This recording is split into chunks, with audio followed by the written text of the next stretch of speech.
Mary Simon has become Canada's 30th Governor General. She is the first Indigenous person ever to hold this position. To give us a perspective on this historic appointment, we have in the studio Mrs. Sarah Beardy from Peterborough. She is an OG Cree woman and band member of Muskrat Dam First Nations.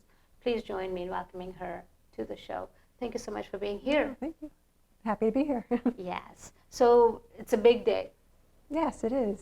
Big day for Canada, big day for us as women, and big day for the Indigenous people. Yeah, it is, absolutely. Okay, so what makes this so special? Well, I think if taking into consideration Indigenous women and their history, it really shows, in a sense, a restoration of leadership roles. Whereas at one time, before any settlers came, women in many nations were very much leaders. It was their matriarchal societies, not all of them, but there was many, and they were leaders. They clan lineages went through their woman's side of the family, and they were just in places of leadership. And so with whether it was just the colonial legacy and how the settlers didn't necessarily hold that same position of women, that was kind of taken away. It was taken away. Women lost their voices in all forms of leadership or any circles of government. So it's seeing that being restored. Yeah, that's really important because bit by bit, those voices are coming back into the mainstream. That's right. So this is definitely a step in the right direction, considering all that has happened in the history of our great nation.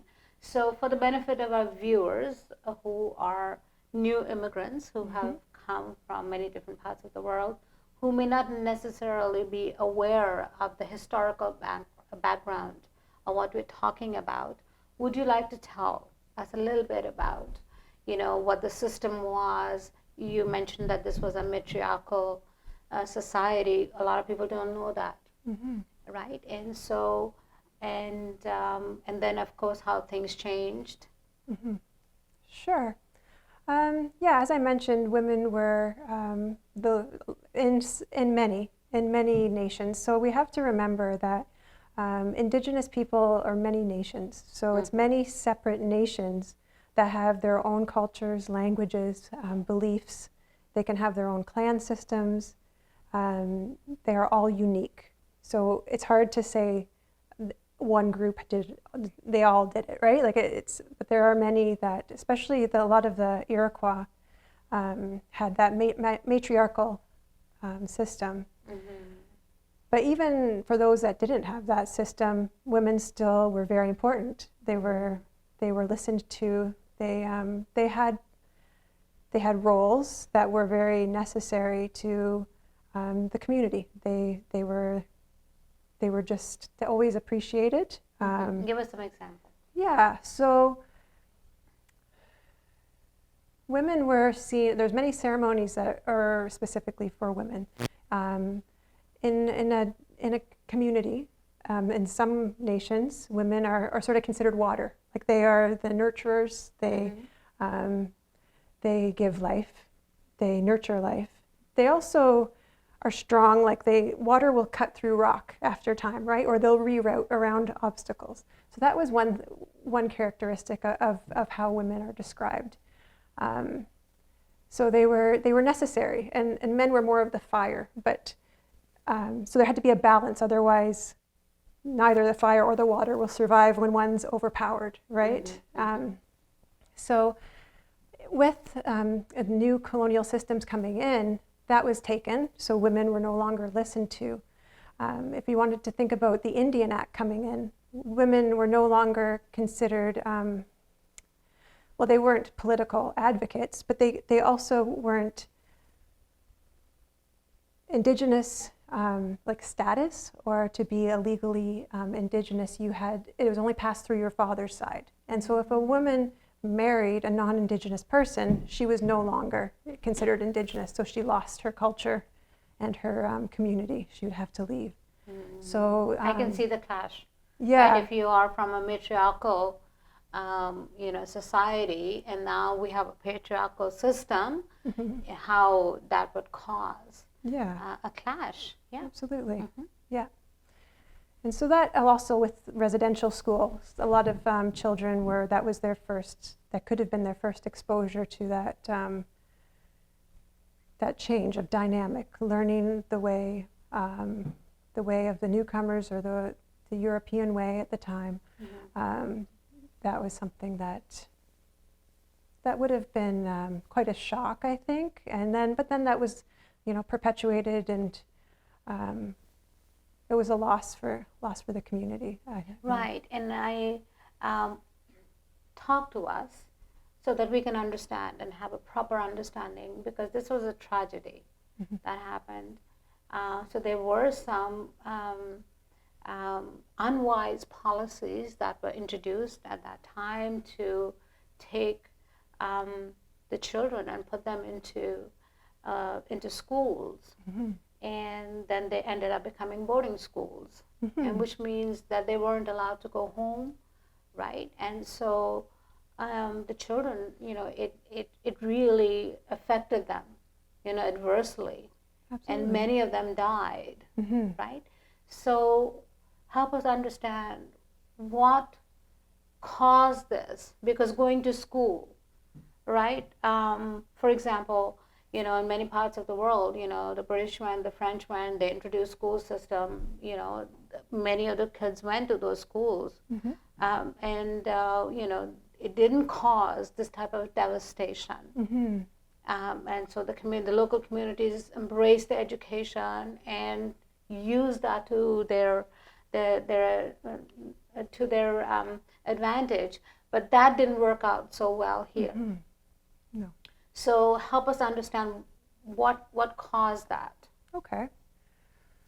Well, I could say in comparison to the non-Indigenous kids during the mid-1800s, it slowly became mandatory for them to attend school, but it was a whole other department. They had their own education system.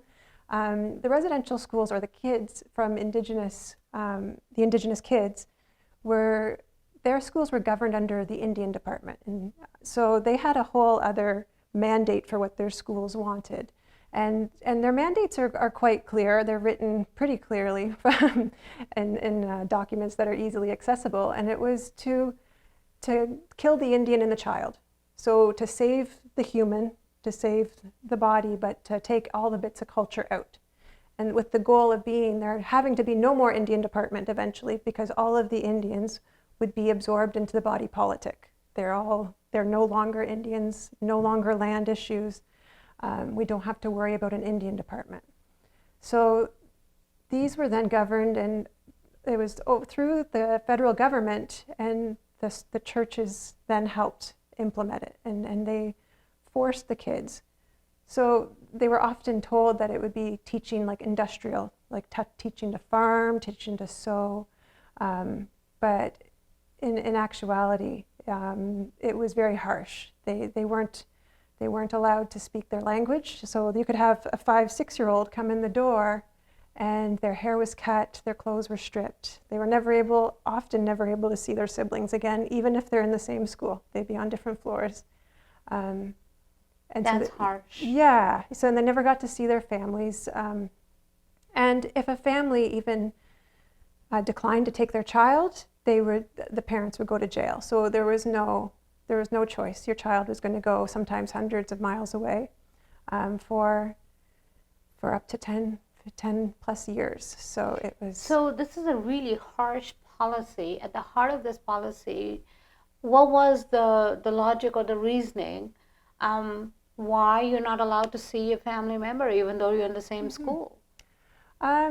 It was stated quite well from the Indian department. I'm not sure if it was Duncan Campbell Scott or if it was Sir John A. Macdonald.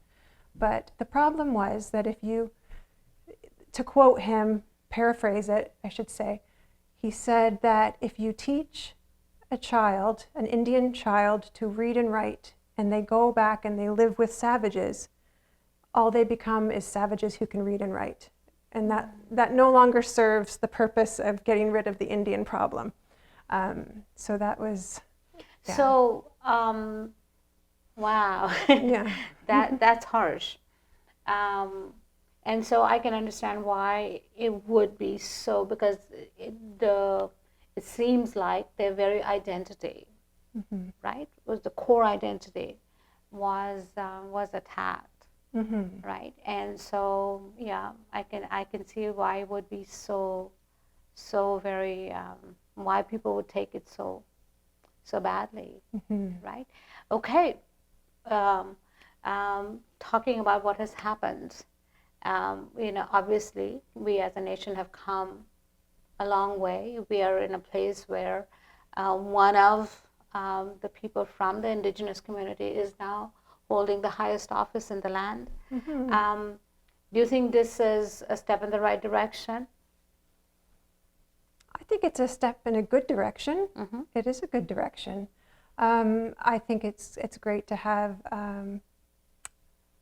just doors open and space, just diverse space. People from different voices, different backgrounds. It's she's somebody.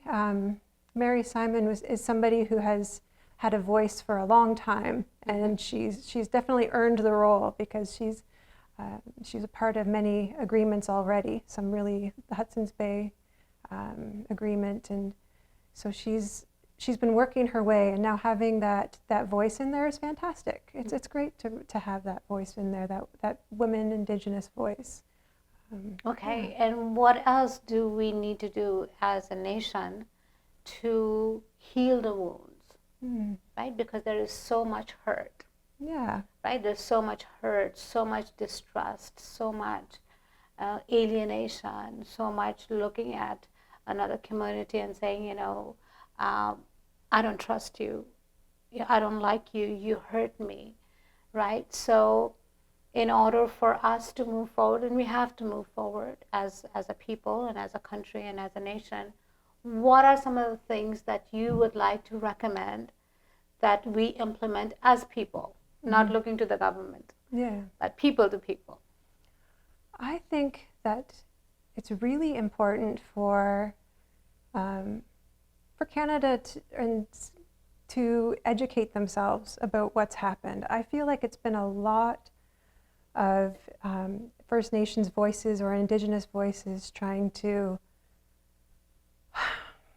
open people's eyes to the history and the context, and people just haven't learned it. The schools haven't taught it, and so it is new to everybody. So there needs to be that understanding, so that way Indigenous voices are not just being pushed aside, that there is understanding behind where they're coming from. And sometimes that takes personal initiative to go and learn and understand. Absolutely, and I think another good step would be to introduce and make it part of the curriculum, so that children, as part of their history, I think there's very little emphasis on the history of Canada to begin with. I don't understand the logic behind it, but we need to know the history of our country, all the good. There's a lot of good, and there's a lot of stuff which is not good, and we need to know what all has happened. Because if we don't know and we don't learn from our history, then history repeats, right? So that's a good recommendation, for this to be taught in our schools as part of a curriculum. What else would you like to see happen? I'm seeing bits of it now because of the calls to action from the Truth and Reconciliation Commission. But even employers being mandated to offer training for staff, because a lot of people are past school now, right? That they still need to learn, especially in whether it's mental health or healthcare, understanding. Like when we think of the residential school system, it was in place from the 1880s some would say a little earlier, to 1996. So when you think of that many generations going through a traumatic experience, it's really relevant in all facets of Canadian life, I believe. So I think it would be making sure that everybody's aware of what causes Canada as now and Indigenous people. And I think it will also be very important, and I think people are a lot more aware of it now than ever before, is creating an atmosphere of mutual respect, right? And I think that's part of the reason why all of these things happen, because at that time there was very little respect for the Indigenous culture or the Indigenous way of life, right? And thank God that we are at a place in history now that we have understood the importance of culture and also being able to look at each other through a lens of mutual respect, because all of us bring something really beautiful and powerful to the table that together can continue to make this country a great nation. Yeah, absolutely. Yes. Yeah. Okay, well, thank you so much for being here. Oh, you're welcome. Please come back again and give us some more details on this, and we rejoice with you, with your people, and as Canadians about what has happened. And because I know that Prime Minister Harper has apologized, our current Prime Minister Justin Trudeau has also apologized on behalf of our nation. So these are all steps in the right direction. And so we hope and pray that people are able to find some room in their hearts to forgive, right? And when they forgive, then truth and reconciliation, their true message will then be able to move forward, and people will then come together as one people. Yeah. Thank you so much for being here. Oh, thank you for having me. Our pleasure.